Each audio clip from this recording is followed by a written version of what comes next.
ciri-ciri seseorang itu meninggal dirahmati Allah, maka Allah kirim malaikat dalam bentuk awan.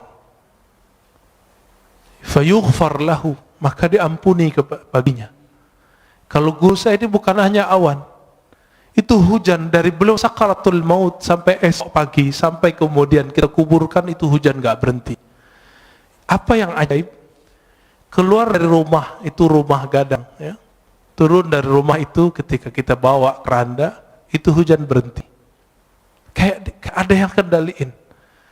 Masuk masjid, hujan deras, dan itu sangat ajaib. Ketika selesai sholat, kita zikir, tahlil, segala macam, kami keluar, hujan berhenti. Tapi di saat ketika mau jadi imam, orang yang beliau angkat jadi wakilnya, itu seorang yang ummi, bacaan Qur'annya gak bagus. Tiba-tiba ada seorang murid yang dianggap telah durhaka oleh beliau, ingin tebar pesona jadi imam. Padahal gak ada yang nyuruh beliau. Awalnya mau narik dia untuk turun, tapi tiba-tiba beliau dapat ilham. Dari kolbunya sendiri yang bicara. Apa kata kolbunya? Hei, kamu tidak usah emosi. Yang menggerakkan dia ke depan siapa? Itu Allah, bukan kamu, bukan dia. Dipikir-pikir, oh saya juga nggak hafiz Quran. Ya sudah. Nah itu, ya, itu ada.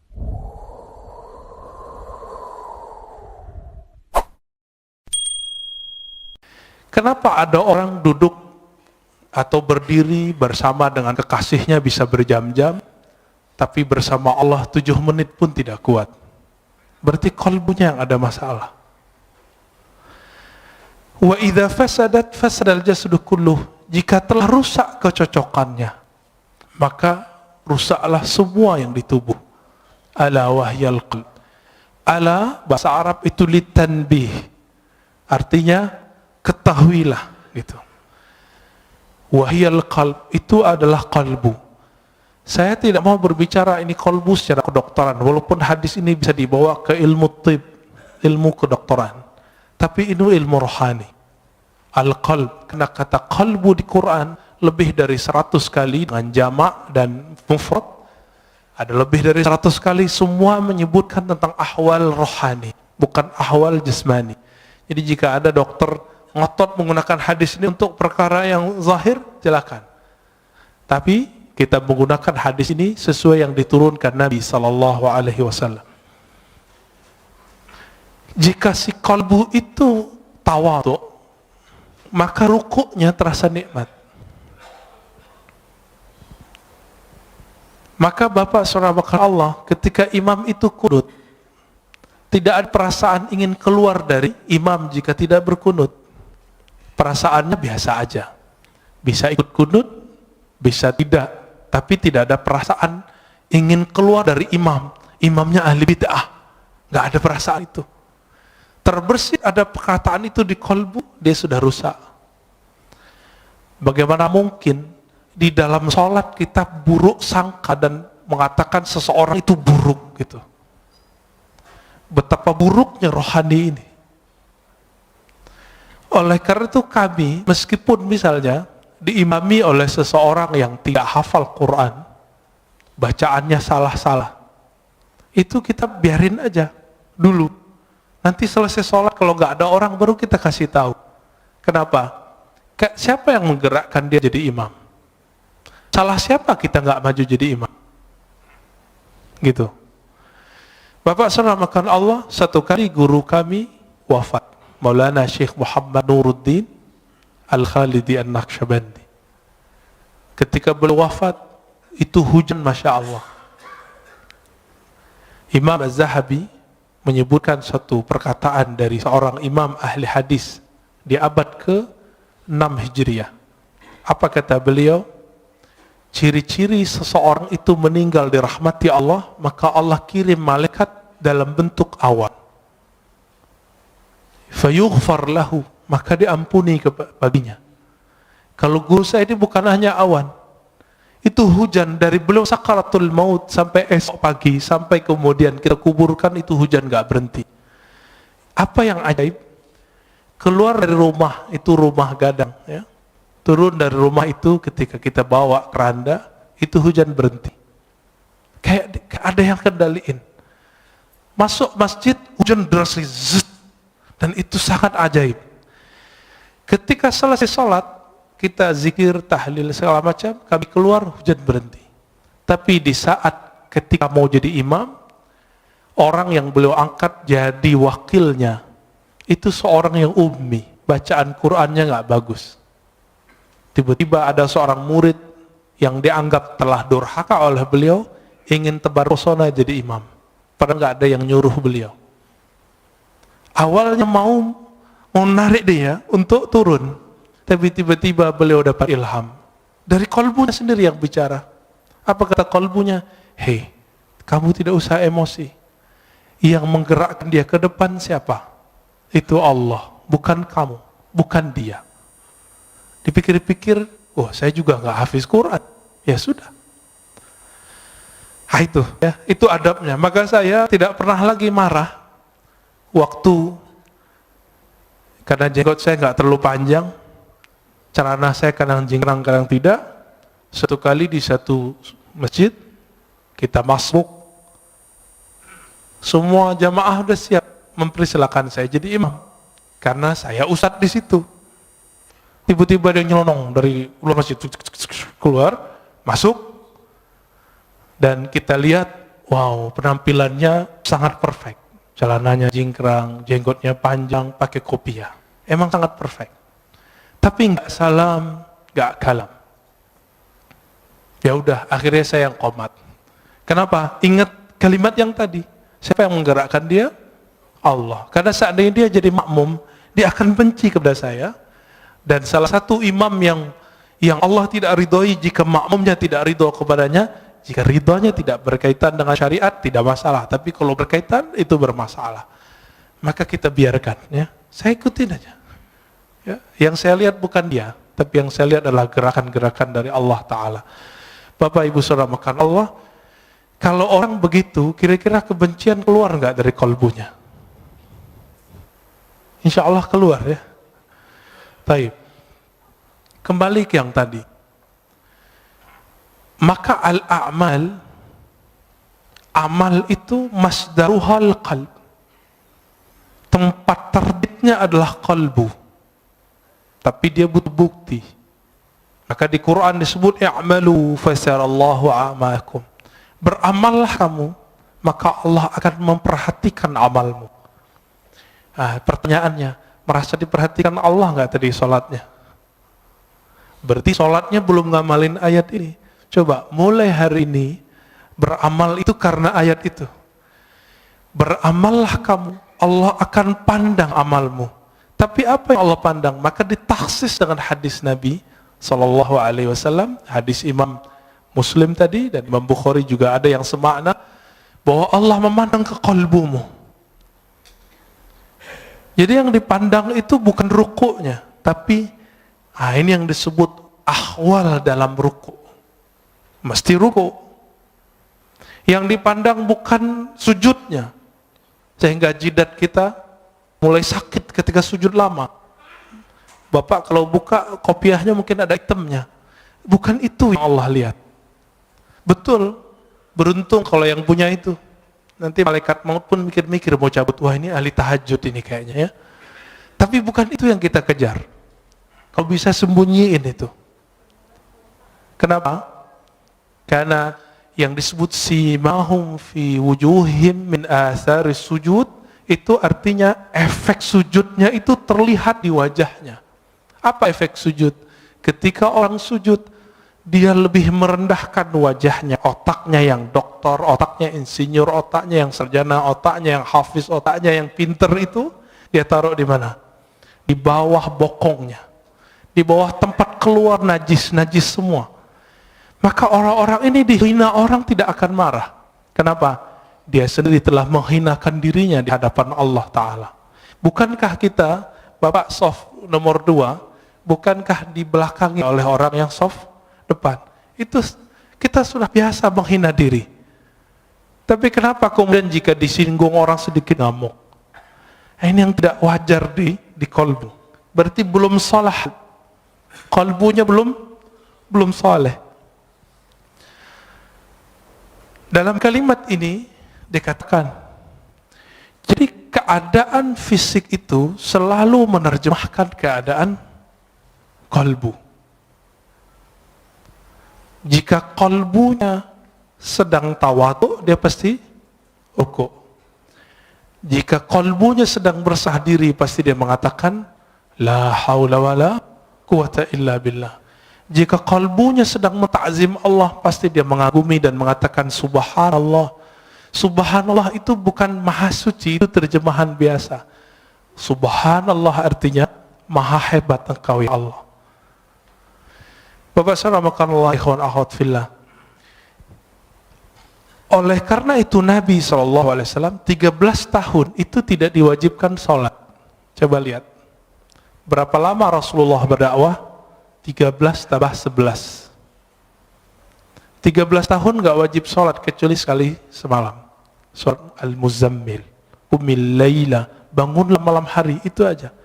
Meskipun 3 tahun sebelum hijrah beliau telah dapat kewajiban 5 rakaat, 5 rakaat, beliau belum wajib sholat. Kenapa? Karena Nabi yashtaghil bi amril qalb. Nabi sibuk dengan perkara kalbu. Coba lihat ayat pertama turun, Iqra, bacalah. Surat Muzammil, wazkurisma rabbik, sebutlah nama Rabbmu. Menyebut nama Allah, membaca nama Allah, itu dengan kalbu baru terasa. Ya, baru pakai lisan. Makanya beberapa ulama kita zikir ya Allah, ya Allah, Allah, Allah, Allah, itu ngamalin surat Al-Muzammil itu. Nggak usah pakai dalil-dalil aneh, itu dalilnya. Ini kan susah debat, ya, nyari-nyari dalil. Karena ada ustadz yang mengatakan bid'ah zikir Allah, Allah. Kenapa? Zikir harus dengan kalimat yang jumlahnya kamilah, jumlah mufidah, kalimat yang lengkap. Memang kalimat Allah kurang lengkap. Bukankah ada ayat kulillah, katakanlah Allah, ada kok. Dan itu satu kalimat, satu kata, tapi menilainya satu kalimat. Waladzikurullahi akbar, dan sungguh menyebut Allah itu lebih besar dari semuanya.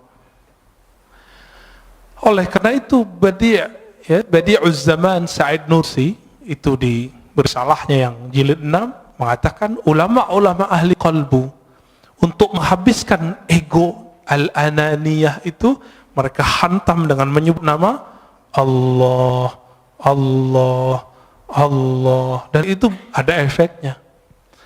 Apa nama yang dimasukkan ke dalam qalbu, itulah nanti keluar. Karena air yang dimasukkan ke dalam kendi, dalam gelas, jika putih keluarnya putih, jika hitam keluarnya hitam. Jika yang dimasukkan asma'ul husna, maka keluarnya adalah akhlak yang hasanah. Jika yang dimasukkan hubbud dunya, maka keluarnya itu tamak. Kalau ustadz itu lebih bahaya. Dai itu kalau hasad, hasadnya ulama itu bawa dalil. Coba lihat di YouTube itu. Itu membedain orang hasad nggak hasad gampang di situ. Ya, terlihat isinya kebencian, kebencian, kebencian. Sebanyak itu ayat yang mengajarkan bahwa mukmin itu bersaudara. Ayo cari titik temu. Tapi dia mencari perbedaan. Kita susah-susah untuk mengislah orang, dia bermujahadah, berjuang untuk memecah orang. Kawan kita ada di Meranti sana, namanya Ustadz Fauzi kalau nggak salah. Itu masuk ke suku Akit, suku asli pribumi, untuk mengislamkan orang sana. Tiba-tiba masuk satu kelompok kawan ini untuk nyalah-nyalahin semua. Akhirnya gagal lagi dakwahnya. Tapi kemudian beliau terus, yaitu diangkremin terus kayak ayam. Mereka kan datang cuma sesekali, ini datang terus, ya. Bahkan tinggal di situ. Itulah khuruj fisabilillah selama-lamanya di situ. Ya nggak butuh lagi khuruj 3 hari itu, nggak butuh lagi khuruj 40 hari. Kenapa? Satu nafasnya telah khuruj, satu nafasnya telah jihad fisabilillah. Siapa yang berani, Pak, meninggalkan tengah kota, pergi ke pelosok, tinggal di situ? Ya, saya pun nggak kuat. Ya, semoga Allah jaga dai-dai kita di pelosok, di perbatasan. Amin ya rabbal alamin.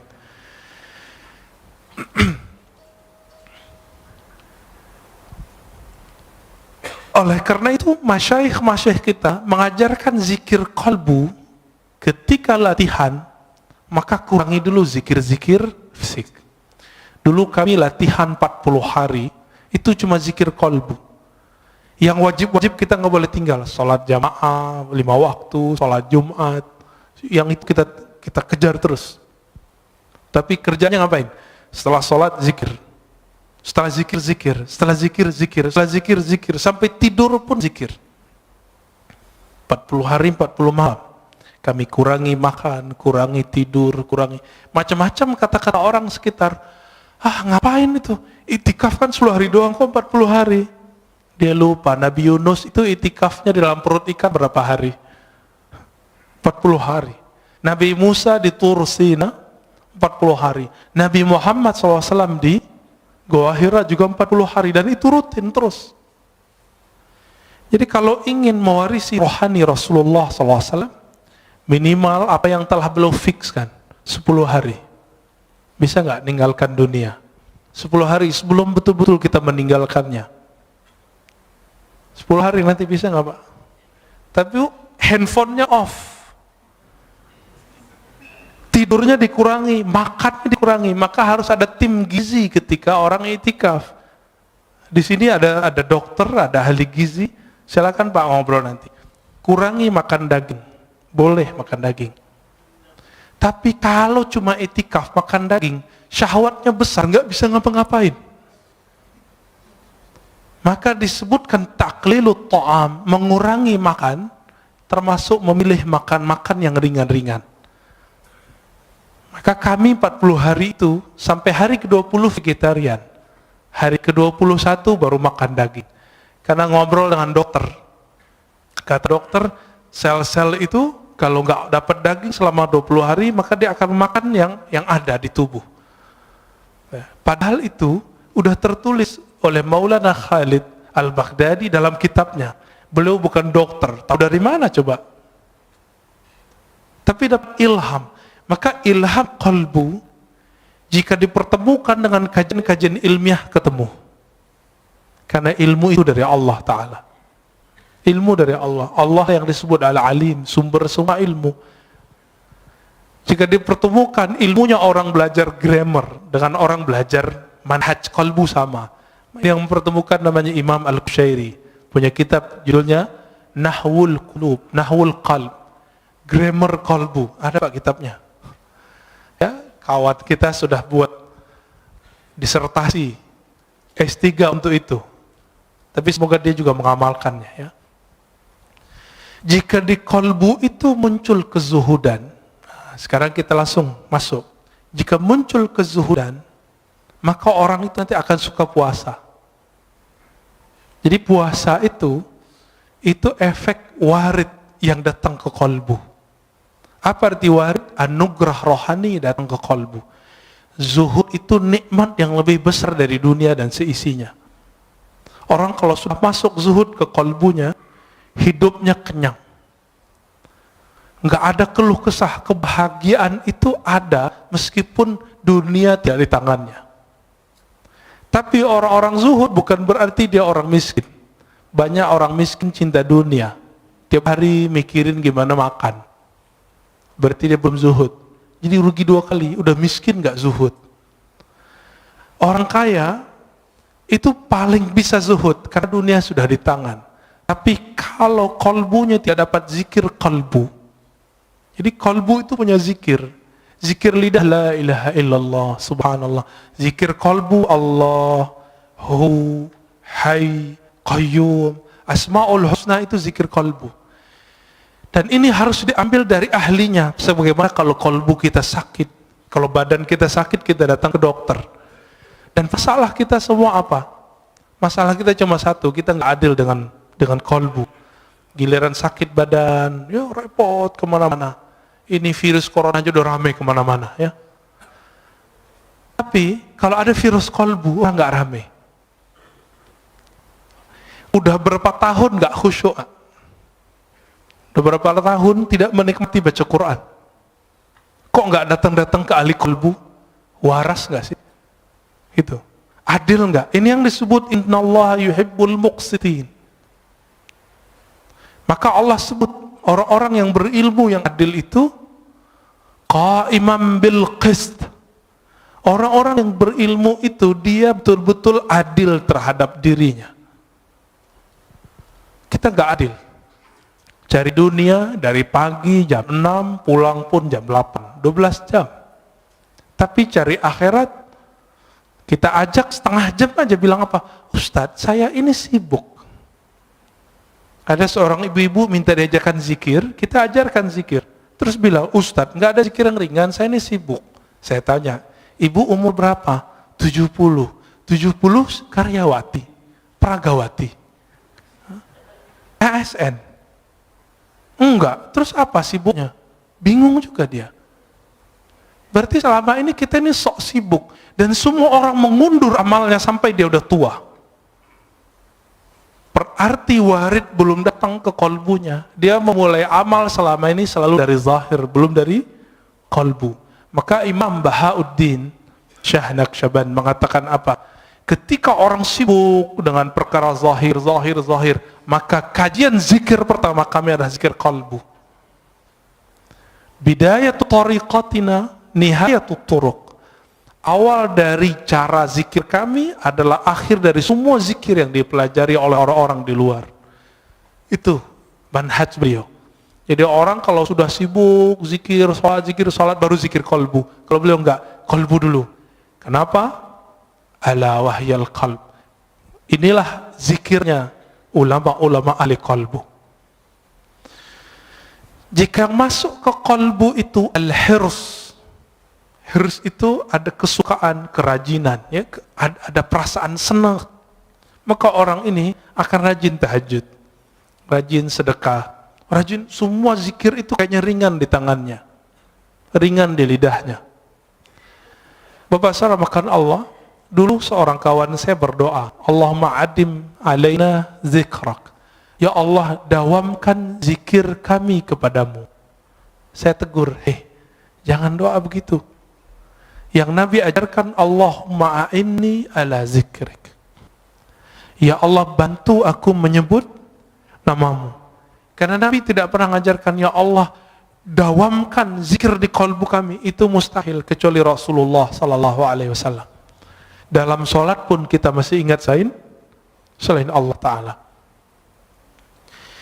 Jika yang datang di qalbu itu syauq, rasa rindu yang dalam, maka orang ini biasanya zikirnya mulai bergerak. Nah, zikir ini yang jarang datang ke kita. Minimal gerak matanya nangis, itu zikir rindu. Jadi rindu itu datang dulu ke qalbu, baru saat dia berzikir ada rasa nangis. Bukankah sebagian bapak ibu ketika mendengarkan imam kita tadi sholat teringat mana? Sudais, ya, semoga Allah muliakan beliau, amin. Kita teringat itu. Bagi mereka yang punya pengalaman sholat di belakang Sudais, dia rindu, dia bisa nangis. Itu baru rindu dengan imam dunia. Imam sholat di Mekah, bagaimana imam al-a'immah Sayyidina Rasulullah SAW. Maka orang ini saat mengatakan Allahumma salli ala Sayyidina Muhammad, air matanya pasti mengalir. Itu yang disebut dalam syair-syair Hisan bin Sabit, kullul qulub, semua kalbu itu rindu kepada Nabi. Tapi bukti rindu itu hanya satu, dumu'ul ain. Ketika air mata itu berkaca-kaca, air mata itu mengalir. Atas dasar itulah ulama kita punya majelis khusus namanya majelis sholawat, karena itu majelis kerinduan. Imam Ibn Arabi yang disesatkan orang di zamannya, dia jauh dari semua kesesatan itu karena beliau ahli hadis. Saya S1 meneliti beliau. Ibn Arabi menulis kitab Tarjumanul Ashwaq. Sebelumnya beliau seorang ahli hadis, meriwayatkan hadis dengan sanadnya sendiri sampai ke Rasulullah. Berguru kepada Imam Bukhari di zamannya namanya Ibnu Asakir, dan Imam Muslim di zamannya yaitu Imam As-Silafi. Imam Ibn Arabi nulis Tarjumanil Asywaq, terjemahan para perindu, qalbu yang merindu. Dan salah satunya di situ ada kerinduan kepada Rasulullah sallallahu alaihi wasallam. Orang yang rindu kepada Rasulullah pasti dia rindu kepada orang yang membuat dia rindu kepada Rasulullah. Siapa yang mengajarkan kita rindu kepada Rasulullah? Guru-guru kita. Guru-guru ini yang mengajarkan rindu. Maka rindu kepada Rasulullah itu bersanad. Ini yang Nabi katakan, tuba liman ra'ani wa amana bi. Tuba liman ra'ani wa liman ra'a man ra'ani. Beruntung orang yang memandangku. Kalau enggak ketemu aku, dia ketemu murid-muridku atau murid dari muridku. Ini yang disebut tuba. Bagaimana Bilal ibn Rabah ketika Omar datang ke Damaskus, Bilal dipanggil. Wahai Bilal, kami rindu Rasulullah. Apa kata Bilal? Lalu apa yang harus kau lakukan? Kata Omar, tolong engkau azan. Ingatkan kami kepada azannya di zaman Rasulullah SAW. Lalu dia azan. Setelah sekian lama Rasulullah wafat, dia nggak mau azan. Kenapa? Setiap kali dia azan dia bisa pingsan. Itulah rindunya seseorang perindu. Dia bergerak, badannya bergetar ketika rindu.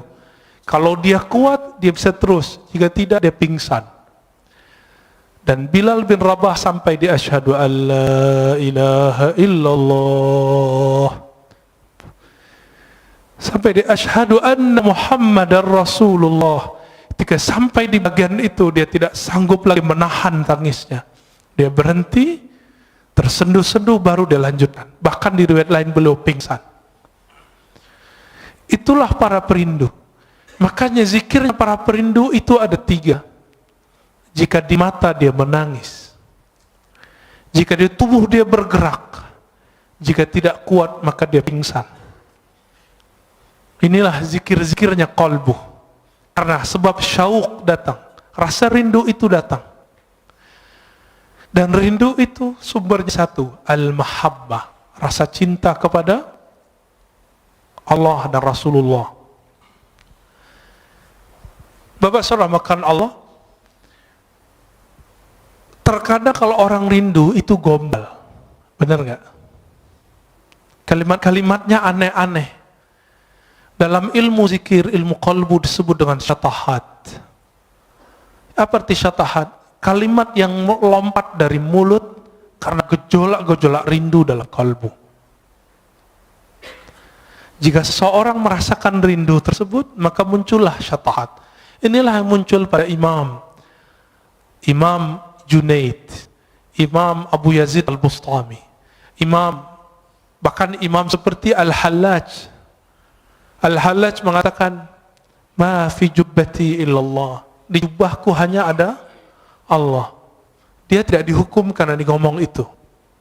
Tapi dia ketika mengatakan haji itu cukup di rumah, tapi itu ternyata bukan perkataan dia.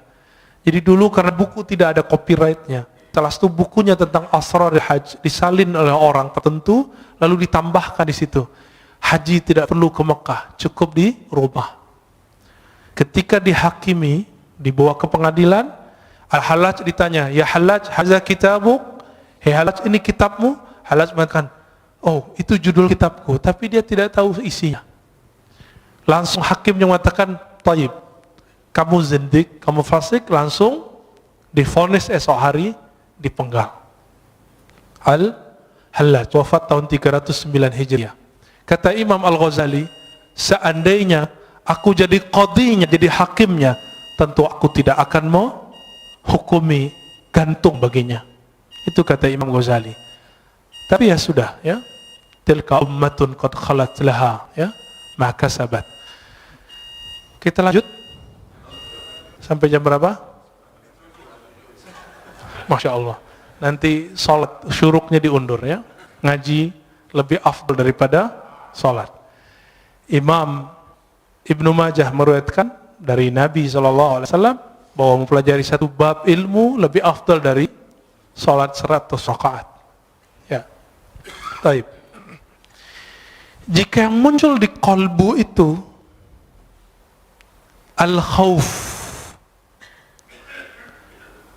Dia juga nangis. Apa arti khauf?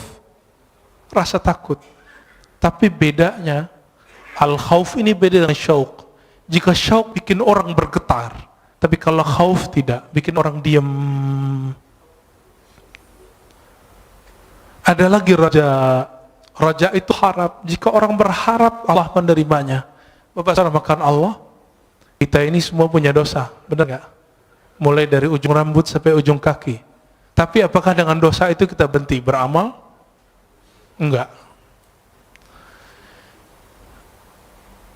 Masih ingat Salahuddin Al-Ayyubi? Salahuddin Al-Ayyubi, seorang pejuang hebat, raja di zamannya, sultan, itu pernah meminum khamar. Kata Imam Zahabi dan Siyar A'lamin Nubala, kana yashrabul khamr. Dulu Salahuddin ini enggak sholah, enggak bagus. Ngapain dia? Namanya kan Ayub atau Yusuf ya. Salahuddin ini dulu suka minum khamar. Orang kalau minum khamar pasti zina. Orang zina ya lanjut judi semuanya lengkap. Nakalnya bukan main. Maka jangan, kalau ada anak muda hari ini malam-malam kita lewat, dia minum khamar, dia jahat, jangan benci dulu. Siapa tahu nanti dia jadi mujahid fi sabilillah. Jangan benci dulu. Ya, tadi kita pas lagi nyetir, tiba-tiba ada yang ya anak orang pakai motor truk-truk, ya, suka-suka dia. Saya mikir jangan-jangan ini Salahuddin. Menghibur diri. Biar husnuzan, biar gak benci, siapa tahu. Kita punya sahabat, dulu peminum, suka narkobaan, sekarang Masya Allah, amal zikir, banyak. Bahkan ada yang sudah menjadi ustadz, banyak. Ya. Jadi jangan hukumi orang dengan waktu dia bermaksiat. Siapa tahu itu maksiat terakhirnya. Jangan pernah sucikan orang dengan amalnya. Siapa tahu itu amal soleh terakhirnya. Besok dia maksiat terus. Tapi semoga itu tidak terjadi. Maka Bapak Saudara makan Allah, jika di Quran lebih dari 100 kali Allah membicarakan kolbu, kenapa ajaran-ajaran kolbu tidak dominan dalam kajian-kajian kita? Yang dominan apa? Kajian fikih, sunnah, bid'ah. Ingin mempergi kolbu, tapi yang terjadi keras kolbu. Ini coba aja. Kita bertahun-tahun ngaji sunnah bid'ah. Apa yang terjadi? Kolbu keras. Keras bukan main. Karena Rasulullah awal ngajar orang bukan ngajar sunnah bid'ah. Yang pertama diajar oleh Rasulullah apa? Kolbu. Jadi kalau ada orang sibuk dengan sunnah bid'ah, dia salah berguru. Tapi kalau sudah selesai belajar kolbu, baru belajar itu. Jadi saya berbeda sedikit dengan banyak orang. Orang mengira belajar tasawuf itu setelah belajar fikih. Enggak. Bagi saya belajar tasawuf dulu, belajar fikih. Baru belajar akidah lebih awal ya. Akidah, tasawuf, fikih. Kalau enggak yang terjadi nanti debat. Suatu kali Imam Fakhruddin Ar-Razi, pengarang kitab Mafatihul Ghaib, datang ke seorang ahli qalbu. Lalu ahli qalbu itu menyindir Fakhruddin yang punya tafsir sepanjang tangan saya ini. Namanya Mafatihul Ghaib. Dia mentafsir Bismillahirrahmanirrahim 1 jilid. Ini di sini ayat seberapa turun di sini, ya. Tapi beliau mentafsir Bismillah 1 jilid. Sampai sekarang kawan saya ngaji Bismillahirrahmanirrahim 7 tahun belum selesai. 7 tahun Mbak belum selesai. Ngaji alif aja lama sekali ngajinya. Sampai betul-betul dikenal. Kenapa Bismillah itu kok diulang-ulang di Quran? Ternyata itulah awal yang ditulis di Lauh Mahfuz. Ketika Allah pertama ciptakan Lauh Mahfuz, apa kata Allah? Uktub. Faqala ma aktub. Qala uktub Bismillahirrahmanirrahim. Hadis sahih Imam Tirmizi. Jadi Allah ciptakan Lauh Mahfuz. Apa arti lauh? Lauh itu seperti kumpulan data. Semua data ada di situ. Data semua dunia dan akhirat. Apa kata Allah? Hai Lauh Mahfuz, tulislah. Lalu dia bertanya, apa yang kami tulis ya Allah? Uktub Bismillahirrahmanirrahim. Rahim. Maka mengkaji Bismillahirrahmanirrahim, mengkaji semua makhluk. Selesai Pak semua. Rahman itu semua makhluk, Rahim khusus wali-wali Allah, kekasih-kekasih Allah. Nanti lain waktu cari gurunya ya. Ada yang pakar ilmu ini, tapi tidak boleh dikaji terlalu luas. Imam Fakhruddin Ar-Razi kemudian bertanya, ketika disindir, tafsirmu itu belum apa-apa. Dia kaget. Terus tafsir yang bagus gimana? Dia tafsirlah satu ayat. Fakhruddin Ar-Razi bengongnya bukan main, lama dia berpikir, loh kok dia tahu makna itu ya? Kok saya udah baca buku, mungkin ratusan ribu lembar dia baca buku, kok nggak paham itu? Akhirnya ditanya, wahai Tuan Guru, apa cara engkau memahami kitab Allah dengan rahasia-rahasia tadi? Apa jawaban sang imam? Wahai Fakhruddin Ar-Razi, utruk ri'asah wazhad anid dunya. Tinggalkanlah riasah, kepemimpinan, baik jabatan-jabatan keulamaan, tinggalkan itu dan zuhudlah dari semuanya. Tapi apa kata beliau? Oh, kalau itu saya tidak sanggup. Ya sudahlah. Maka tidak turun ilmu itu kepada beliau. Turun ke siapa? Turun ke orang setelahnya. Imam Ibnu Athaillah, inilah kitabnya. Ya. Turun lagi ke orang setelah Ibnu Athaillah, namanya Ibnu Ajibah ya. Ada tafsir qalbu. Semoga nanti ada ahli tafsir yang mengkaji tafsir itu. Amin ya rabbal alamin ya. Selama ini kita lihat tafsir itu banyakkan hafalan. Ayat ini dijelaskan, ayat ini itu biasa. Itu namanya ilmu munasabat. Ilmu mencocokkan satu ayat dengan ayat yang lain. Kalau cocok, kalau nggak cocok gimana? Karena ilmu cocoklogi hari ini betul-betul sangat dahsyat, maka banyaklah ustadz cocoklogi. Padahal yang cocok itu adalah ilmu qalbu. Karena Quran itu dia untuk qalbu. Allah itu ketika mengatakan, ya ayyuhallazina amanu, hai orang-orang beriman, iman di mana naruhnya? Di qalbu atau di badan? Di qalbu. Maka Allah sedang berbicara ke qalbu. Lain ketika Allah mengatakan ya ayyuhan nas, wahai manusia, ya, betul kolbu juga, tapi kolbunya belum beriman, maka dipanggil ya ayyuhan nas. Berdasarkan beda-bedanya apa yang datang ke kolbu, maka berbedalah amal. Beda apa amalnya? Antara Nabi Adam dengan Nabi Nuh beda nggak doanya? Beda. Nabi Nuh dengan Nabi Ibrahim beda zikirnya. Nabi Ibrahim dengan Nabi Musa beda zikirnya. Nabi Ibrahim apa zikirnya waktu dilempar ke api? Hasbiyallah wa ni'mal wakil. Cukuplah Allah sebaik-baik yang mengurus melindungiku. Itu api zahir. Apalagi api dunia, api syahwat. Maka salah satu cara terapi orang untuk melemahkan syahwatnya adalah, mengendalikan syahwatnya adalah hasbiyallah wa ni'mal wakil atau hasbunallah wa ni'mal wakil. Dizikirkan 450 kali setiap hari. Ini zikir yang diajarkan Maulana al-Imam Abdul Hasan Syazili. 450 itu dikit Pak. Orang bisa handphonean, smartphone, bisa Instagram setengah jam kok.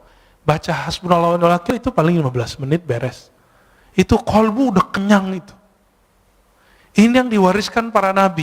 Siapa yang zikir hasbunallah wa ni'mal wakil, dia akan menjadi pewaris Nabi Ibrahim. Siapa yang zikir la ilaha illa anta subhanaka inni kuntu minaz zalimin, dia telah mewarisi rohani Nabi Yunus. Kenapa Nabi mengatakan al-ulama warasatul anbiya? Setiap ulama itu dia mewarisi rohani para nabi. Nabi tidak doktor.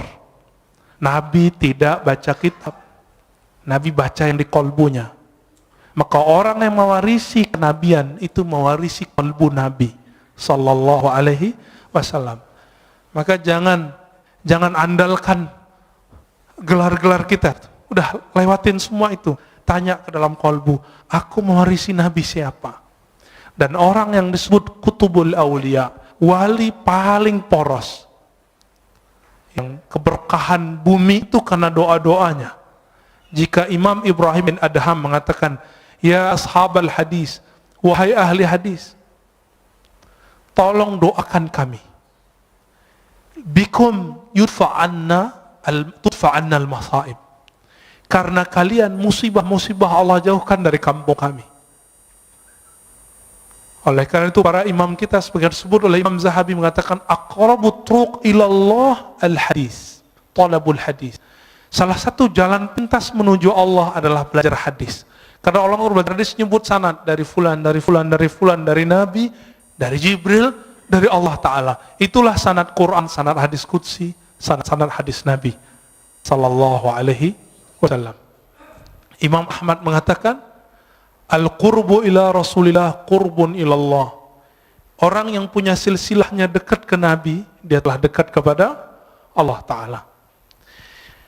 Maka Bapak Saudara, karena ahwal qalbu itu beragam yang datang, maka di antara ulama itu ada yang ahli ibadah. Kenapa? Yang muncul di qalbunya hirs, doyan ibadah. Nah, ini yang terjadi pada kawan-kawan saya yang senang khuruj, ya, senang wiridan. Jangan salahkan dia, tegur saja dia kalau kelebihan. Ya, mungkin dia beramal tidak dengan ilmunya, dia lupa kalau punya anak istrinya, ya. Tegur aja baik-baik, kasih nasihat, jangan depan orang. Ketika yang masuk ke qalbu itu asyauq, maka orangnya akan suka berdendang, bersyair, bersolawat. Maka muncullah dalam peradaban Islam Barzanji, muncullah syair-syair Imam Ibn al-Farid, ya, muncul semua itu. Maka syair-syair di Jawa muncul Macapat, ya, yang mau copot, ya, itu yang dari Sunan Kalijaga. Itu wali Allah besar, Pak. Beliau berguru kepada ulama keturunan Samarkand, Syekh Mahudum bin Ibrahim, yang kita sebut dengan Sunan Bonang. Saya ziarah ke kuburan beliau yang di Bawean. Itu yang asli, Pak, di situ insya Allah. Yang di Tuban itu mungkin petilasannya, wallahu alam, ya. Kalau orang pakai kolbu, dia tahu itu. Ya. Kawan saya tanya, kok aku sering ziarah ke Tuban, kok nggak ada efek apa-apa ya? Biasanya kalau assalamualaikum tuh ada rasanya. Oh, dia lagi nggak di tempat gitu. Akhirnya saya doa, ya Allah tunjukin saya di mana aslinya. Ternyata setelah itu diundang oleh salah satu guru kita, Buya Abdul Halim, ya, yang punya istri di sana. Udah ke sana, Pak? Udah ke sana, Pak, ya. Ya. Datang ke sana itu dahsyat sekali. Tapi jangan lupa ziarah. Karena di sana manisnya dari situ. Sampai di sana ternyata Buya Abdul Halim belum pernah ziarah. Saya tanya, "Buya, anterin saya, ya." Di sini ada 2. Bukan yang di tepi pantai, yang di hutan, saya bilang gitu. Akhirnya kita ke hutan. Enggak hutan-hutan amat kok, Pak, hutannya kecil kok, ya. Masuk dan itu terasa nikmat, terasa ada kontak batin. Karena jangankan para wali, para syuhada pun mereka tidak mati. Wala taqulu liman yuqtalu fi sabilillahi amwat. Dan itu hanya dirasakan oleh ahli qalbu. Cinta itu hanya dirasakan oleh orang yang cinta. Sebenarnya benci dirasakan oleh orang-orang yang hasad. Maka kebeningan qalbu akan bisa merasakan ahli-ahli qalbu. Coba rasain, Pak. Guru kami berpesan makna hadis, zurul kubur fa innaha tuzakkirul maut. Ziarah kubur karena itu bisa mengingatkan kepada kematian, lintas dimensi langsung maksudnya. Maka orang yang suka ziarah kubur, rohaninya akan tembus ke dimensi yang lain, masuk ke alam-alam yang lain, sadar atau tidak. Tapi kalau udah jauh dari kubur, membid'ahkan kubur, menyebut orang ziarah kubur kuburiyun, maka siap-siap kamu nanti ketemu Rasulullah. Rasulullah akan memarahi dan menghaردikmu dan mengatakan, aku sayyidul kuburiyin. Akulah orang yang paling sering ziarah kubur. Nabi ziarah kubur kapan, Pak? Malam. Dan hampir setiap nginep di rumah Aisyah radhiyallahu taala anha. Berani bilang Nabi sayyidul kuburiyin, penyembah kubur. Hati-hati. Pemuja kubur, hati-hati. Semua yang kamu lafazkan Allah hisab. Kalau kolbu nggak nyampe, nggak usah ingkar. Imam Sya'rani telah nulis berkali-kali apa kata beliau, kalau kamu tidak faham, jangan ingkar. Sekali kamu ingkar, haramallahu alaika, Allah haramkan bagimu untuk merasakan itu. Makanya kalau udah benci sama kita, benci sama kajian kita, gak nyaman Pak, langsung keluar. Ngelihat imam kita doa aja langsung keluar. Gak bisa husnuzon, gak bisa menikmati perbedaan faham. Betapa sempitnya kalbu, padahal kalbu itu lebih luas dari dunia dan seisinya. Hadis meskipun dhaif, tapi ulama mensahihkan maknanya. Ma wasi'ani ardi wala samai. Aku ketika memandang ke langit dan bumi tidak sanggup menahan pandanganku. Itu yang disebut Allah ketika memberikan amanah kepada langit dan bumi, semuanya nolak. Inna wasi'ani, yang sanggup menerima pandangan itu adalah qalbu abdi al-mu'min, qalbu hambaku. Ada kalimat hambaku di situ, al-mu'min, yang dia beriman. Makanya orang-orang yang beriman ini qalbunya lapang, hidupnya tenang, pikirannya masya Allah, ya, nggak ada kepanikan di qalbunya, ya, nggak rusuh. Bapak saudara, karena Allah, maka di antara mereka ada yang zuhud. Karena yang datang kalbunya kebencian dunia. Di antara mereka ada yang muridin, ada yang wara, ada yang arif. Puncaknya nanti arif. Nanti tanyalah ke Kiai Ahmad Shadiq, itu arif itu apa sih? Atau ke kiai-kiai yang lain, ada siapa? Kiai Luqman ngajar di sini juga. Ya, Kiai Luqmanul Hakim. Nah, itu orang-orang ahli kalbu semua. Sebenarnya beberapa banyak masih ahli kalbu. Silakan dicari sendiri. Atau tanya ke ahli kalbu siapa mereka, ya. Ini belum selesai sebenarnya, tapi udah cukup lah ya. Mau ada tanya jawab? Oke. Orang yang nanya itu lagi ya. Silakan Pak.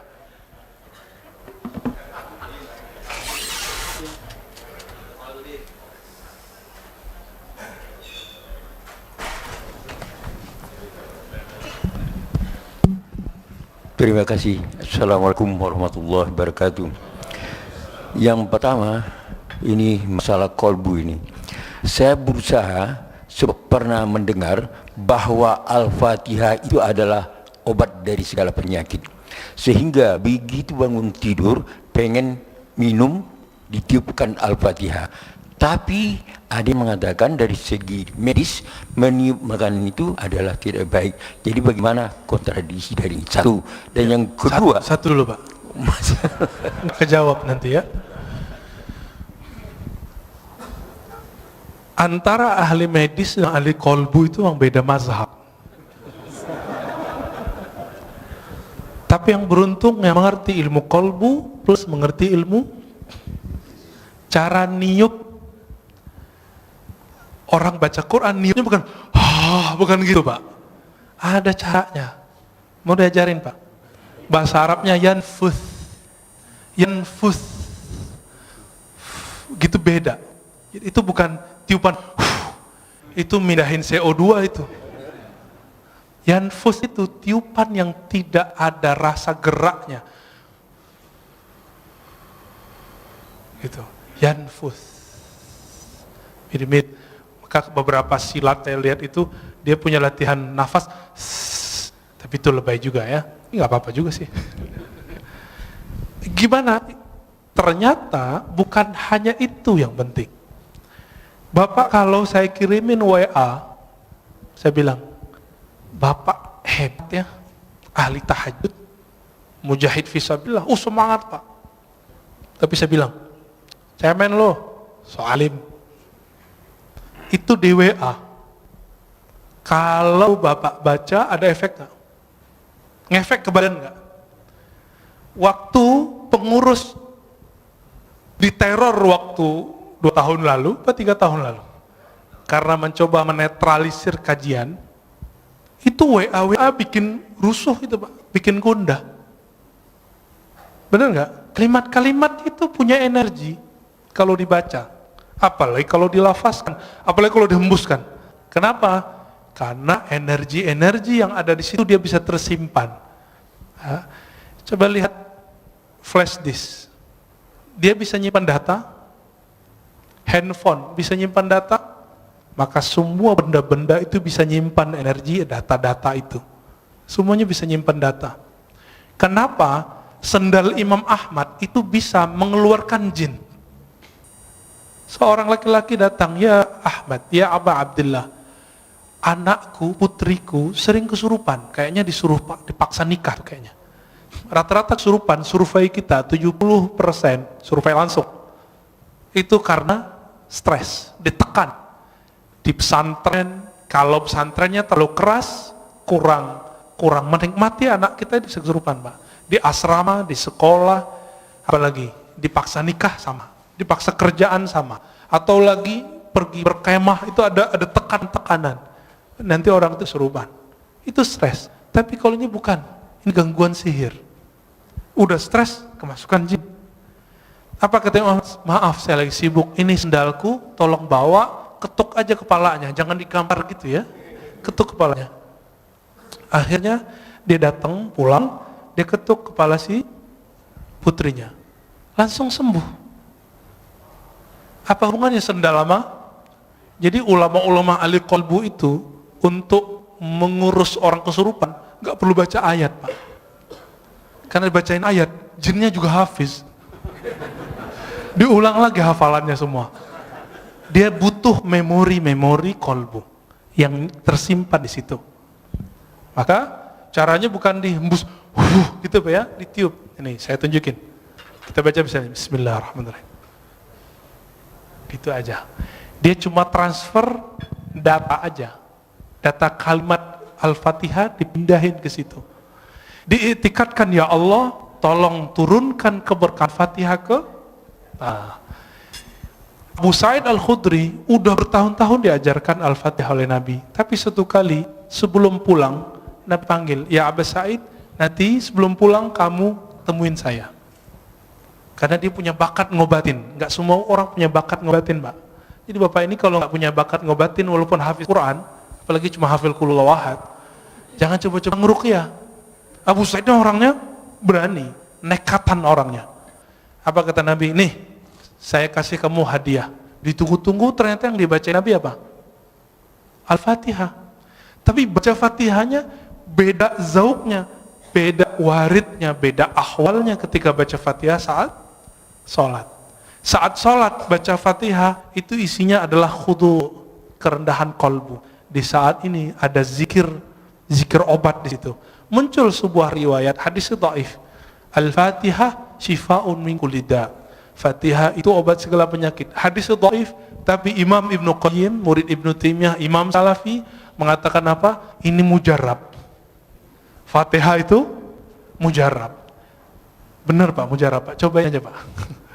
Terus gimana lagi setelah ditiup? Tutup dengan salawat Allahumma shalli ala Sayyidina Muhammad wa ala ali Sayyidina Muhammad. Lalu minta doa, ya Allah, berkahi air ini, jadikan dia obat untuk tubuhku, badanku. Gitu Pak. Jadi jangan pindahin CO2-nya. Oke? Ya. Yang kedua, satu lagi aja. Tambuh. Tambuh, Cia. Begini Ustaz. Jadi di dalam kita menetralisir diri ini, kami sering praktik bahwa menangis itu adalah lambang kecengengan.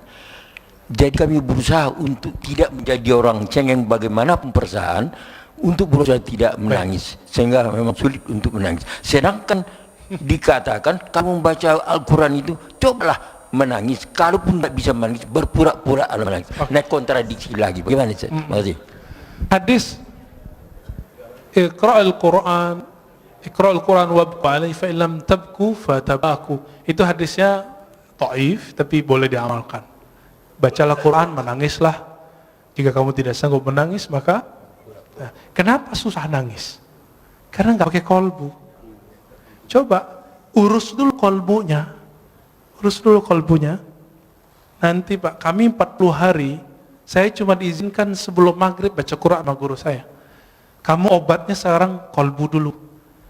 Fatihahnya ayat yang lain nanti aja dulu. Dosisnya nanti. Maka saya dulu waktu umur 13 tahun, karena ada kewajiban sekolah harus hafal as-sajadah sebelum Maghrib saya baca, saja baca aja, tahu-tahu 40 hari udah hafal. Ketika selesai 40 hari, selesai zikir qalbu, saya baca Quran. Baru di Bismillahirrahmanirrahim, udah gak sanggup baca lagi. Tersenduh-senduh, Pak. Cengeng gak? Enggak. Saya saat itu merasakan yang ngirim Quran itu ngomong, lagi kirim. So, di zaman-zaman dahulu, zaman-zaman masih pakai surat. Kalau orang rindu, maka dia bukalah surat yang ada di lemari, surat dari kekasihnya. Masih ingat gak? Dibuka, beberapa orang nangis. Dulu saya masih ingat bapak saya pertama saya ke Jakarta, itu kirim surat, Ananda gitu ya. Itu surat saya simpen itu. Sekarang karena pindahan nggak tahu nih masih ada, kayaknya masih ada. Ya. Kalau saya rindu, dulu kan belum ada handphone seperti sekarang. Saya buka aja itu bisa nangis, Pak. Kalau surat dari ayah ibu bisa bikin nangis, bagaimana dengan Allah yang mewasiatkan untuk berbuat baik ke ayah dan ibu? Lebih nangis lagi. Nah, maka munculkan dulu zikir qalbunya, baru kita, inilah ayat pertama, Iqra bismi rabbik, bacalah nama Rabbmu.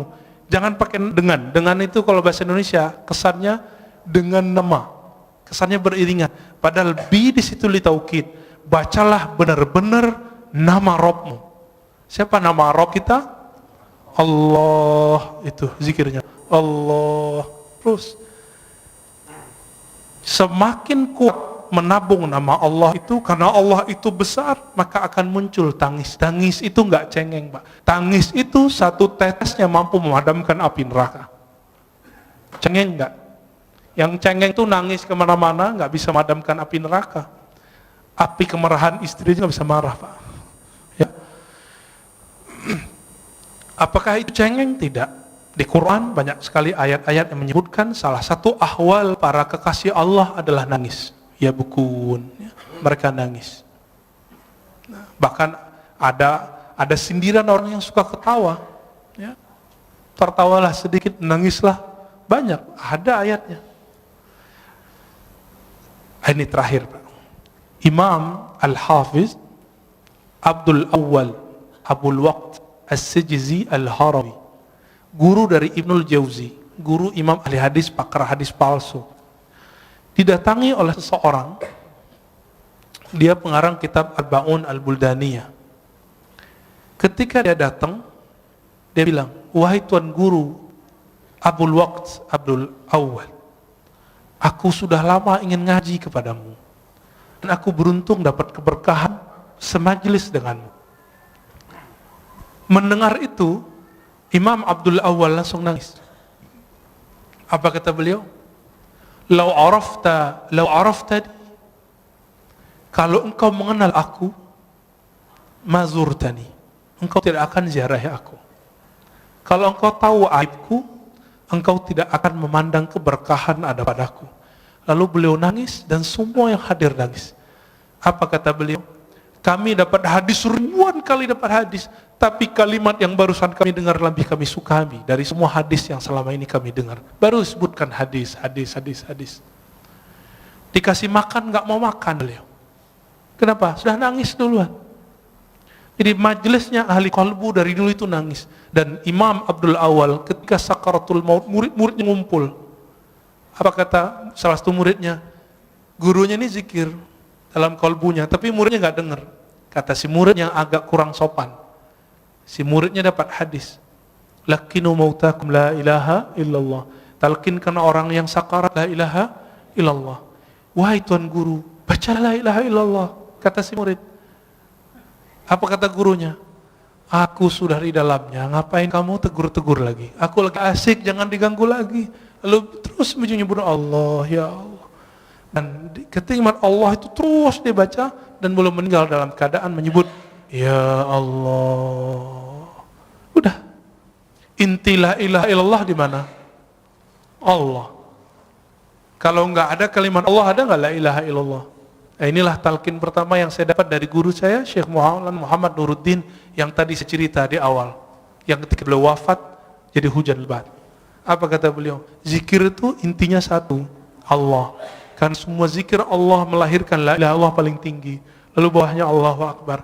Lalu bawahnya Subhanallah. Lalu bawahnya Alhamdulillah. Lalu di bawahnya la haula wa quwwata illa billah. Semuanya Allah, Allah, Allah. Maka kalau zikir nggak ada Allahnya, zikirnya hampa. Maka mulai dari zikir kolbu, insya Allah kolbunya selamat. Nanti Bapak bisa nangis, Pak. Ya. Ada lagi? Ini khusus majelis senior nih ya. Pantasan remisa buat majelis senior. Bismillahirrahmanirrahim. Ustaz. Assalamualaikum warahmatullahi wabarakatuh. Assalamualaikum warahmatullahi. Saya pagi ini dapat guru kolbu nih. Alhamdulillah. Ya, alhamdulillah. Guru Bapak di samping, Pak. Ini saya kenal beliau 40 tahun yang lalu, Pak. Yang ahli kolbu beliau, Pak. 40 tahun yang lalu bersama beliau saya. Alhamdulillah. Ustadz Siregar. Ya. Beliau masih bujangan waktu itu, Pak. Ya. Sekarang istrinya masih satu, Pak. Satu, alhamdulillah. Ya. Putranya satu. Tadi saya sempat ngobrol sama beliau, luar biasa. Tolong Pak, pada saat Pak Ustaz menemukan belajar kolbu itu, siapa cerminnya? Sekian. Wassalamualaikum warahmatullahi wabarakatuh. Ini tanya bertanya itu, Pak ya. Saya jawabnya dua. Tapi itu tergantung makomnya kita. Maka yang Bapak rasakan, yang guru Bapak katakan sebelumnya, itu belum tentu yang saya dapatkan. Oke? Kalau secara ilmu hadis, al-mu'min mir'atul li akhihi. Mu'min itu cerminan bagi saudaranya. Itu secara hadis. Tapi secara ilmu kalbu, cerminan hakiki itu adalah nur Muhammadiyah, nur Rasulullah sallallahu alaihi wasallam. Disitulah orang bisa bercermin. Orang bercermin ke Nabi itulah yang disebut bersanad. Kalau dia tidak punya cerminan ini, nggak punya sanad ini, dia tidak bisa memantulkan cahaya Allah tabaraka wa ta'ala. Kenapa Rasulullah cerminannya? Karena Rasulullah yang paling lengkap mewarisi, dapat memantulkan semua asmaul husna. Ada masuk air putih, keluar air putih. Masuk nama Ar-Rahman, maka muncullah kesayangan Rasulullah ke semua umat. Itulah wa ma arsalnaka illa rahmatan lil alamin. Muncullah Ar-Rahim, maka Nabi SAW mencintai. Itu surat laqad ja'akum Al-Bara'ah ayat terakhir, bagian 2 terakhir. Wabil mu'minina ra'ufur rahim. Wabil mu'minina ra'ufur rahim. Kawan hal-halaj, tapi beda mazhab, beda tariqah. Namanya Imam Ash-Shibli. Beliau itu ketika wafat dapat kabar dari seseorang. Seseorang ini memuliakan imam ini. Lalu ditanya, dalam mimpi orang ini bertemu Rasulullah. Wahai Rasulullah, kenapa engkau memuliakan si Shibli? Apa jawaban Rasulullah dalam mimpinya? Bagaimana aku tidak memuliakannya? Dia telah menjadikan aku cerminannya. Setiap selesai sholat dia berikan, laqad ja'akum rasulun min anfusikum azizun alaihi ma anittum harisun alaikum bil mu'minina raufur rahim. Allah sebut Nabi dengan namanya. Rauf itu nama Nabi, nama Allah. Rahim itu nama Allah. Allah jadikan Nabi itu jadi cerminnya. Maka siapa yang bercermin bersenat kepada Rasulullah, kalbunya bercahaya. Maka ketika orang sholat Allahu Akbar, dia harus bercermin Rasulullah di depannya. Tapi siapa yang bertemu Rasulullah? Yang bertemu Rasulullah roh. Karena roh kita belum hidup, kita butuh seorang mursyid yang menghidupkan, membangunkan. Hei, bangun kamu. Maka guru kita juga berguru dengan bersyukur, berterima kasih kepada guru, baru disebut berterima kasih kepada Allah Ta'ala. Maka ketika orang berguru, itu cara bercermin kepada Rasulullah Sallallahu Alaihi Wasallam. Itu yang saya dapatkan. Mungkin yang Bapak dapatkan, guru Bapak dapatkan beda, ya. Tapi kalau ilmunya dari Allah pasti sama. Pasti sama. Beda-beda ibarah. Ya. Ya Ustaz, singkat aja. Okay. Assalamualaikum Ustaz. Terakhir Pak ya. Iya Ustaz. Ustaz, apakah betul Ustaz? Ya. Nabi Ibrahim alaihissalam itu dibakar. Kan sifat api itu diambil sama Allah menjadi dingin. Jadi pertanyaan saya ini Ustaz, betul nggak sih itu ibu-ibu yang sedang masak itu masakannya tidak ada matang karena sifat api ditarik sama Allah. Oke. Itu terima kasih Ustaz. Jangan dipakai lagi Pak ilmu itu ya. Jangan dipakai lagi zikir itu. Zikir itu kata Imam Abu Ali Ad-Daqqaq kasilah, seperti pisau, seperti senjata. Sampai di tangan wali jadi karamat, sampai di tangan fasik jadi sihir. Sama-sama zikir. Sama-sama zikir. Sampai di orang nakal jadi pelet. Sampai di orang tamak, maka waqiahnya bukan untuk ketemu Allah, waqiahnya supaya ngumpulin harta. Dia rajin waqiah, rajin haji umrah. Sekarang umrah udah nggak boleh. Mau minta ke siapa lagi? Ini mau proyek nih, umrah dulu nih. Sekarang Allahnya nahan dulu, gak usah khawatir ya. Kita sedih, tidak ada orang umrah. Dalam sejarah umat Islam itu udah biasa. Bedanya dulu kaum Tartar datang nyerang, gak ada umrah, gak ada haji. Kalau sekarang yang nyerang virus ya, corona. Dulu ada ta'ud namanya. Dan jadi ini bukan kejadian pertama, dan ini bukan pertanda kiamat sebentar lagi, tahun ini sudah keluar Dajjal, bukan. Ya, itu hoax itu. Kalau ya dari dulu dong keluar Dajjalnya. Majelis kita jangan dirusak oleh hadis-hadis palsu. Salah satu hadis palsu yang berkembang hari ini adalah kalau Ramadan hari Jumat, maka terjadi dentuman 15 Ramadan, muncullah dukhan, nanti kekacauan di Arab. Arab itu udah kacau udah lama. Setelah Nabi wafat, para sahabat Khulafaur Rasyidin meninggal. Itu Arab sampai hari ini kacau. Gak berhenti Bapak baca sejarah. Saya hobi baca buku-buku sejarah. Kitab Al-Bidayah wa Nihayah Ibnu Katsir 14 jilid kita khatamkan karena kita tahu kapan saja ada konflik.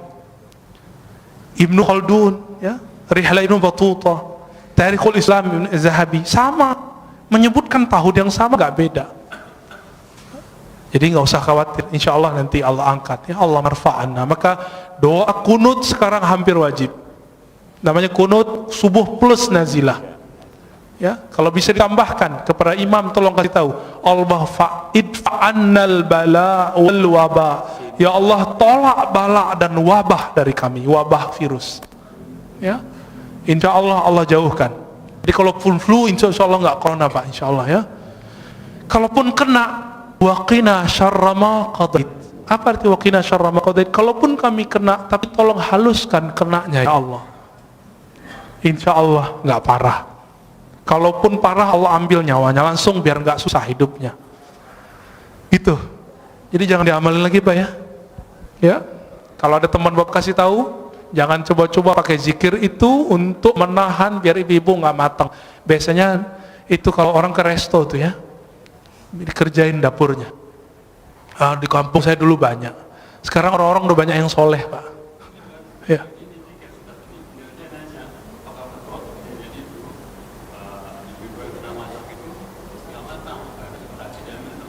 Oh enggak, itu mah ngakalin aja ya.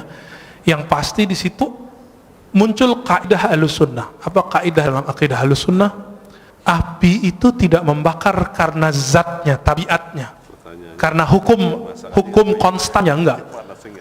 Tapi api itu membakar karena izin Allah. Apa kalimatnya? Ayatnya gimana Ustaz? Ya nar kuni bardan wa salaman ala Ibrahim.